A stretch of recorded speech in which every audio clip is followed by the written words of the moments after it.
మహారాష్ట్ర చంద్రపూర్ జిల్లాలో పులి సంచారం కలకలం రేపుతుంది. గ్రామ సమీపంలోని ఒక వాగులో పులి నీళ్లు తాగుతున్న దృశ్యాలను స్థానికులు సెల్ ఫోన్లో బంధించారు.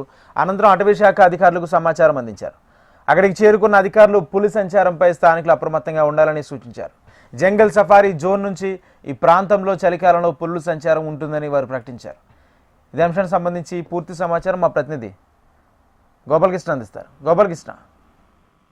రాజేంద్ర, చంద్రపూర్ జిల్లాలో వరుసగా పులుల సంచారం అనేది భయాందోళనకు గురి చేస్తోంది. స్థానికులపై పులులు అటాక్ చేస్తున్నటువంటి సంఘటనలు కూడా కనబడుతున్నాయి. మరోవైపు వాహనదారులు అడవి మార్గం నుంచి వెళ్లాలంటే భయాందోళన గురవుతున్నటువంటి పరిస్థితుల్లో కనిపిస్తా ఉన్నాయి. ఇప్పుడు మరో చోట పులి సంచారం కనిపించింది. స్థానికంగా ఉన్నటువంటి నీటి కాంపౌండ్ దగ్గర నీళ్లు తాగేందుకు పులులు రావడం, పక్కనే ఉన్నటువంటి టైగర్ జోన్ నుంచి నీళ్ల కోసం ఇక్కడికి ఈ కాలంలో వస్తూ ఉంటాయని చెప్పి స్థానికులు చెప్తా ఉన్నారు. మరోవైపు ఇటీవల మనుషులపై పెరుగుతున్నటువంటి దాడులు, పులులు ఒక్కసారిగా మనుషులపై దాడి చేస్తూ ఉన్నాయి. ఆ ఘటనలు చంద్రపూర్ జిల్లాలో వరుసగా నమోదవుతున్నటువంటి నేపథ్యంలో స్థానికులు భయాందోళనకు గురవుతున్నారు. తమకు రక్షణ కల్పించాలని అటవీ శాఖను వేడుకుంటా ఉన్నారు.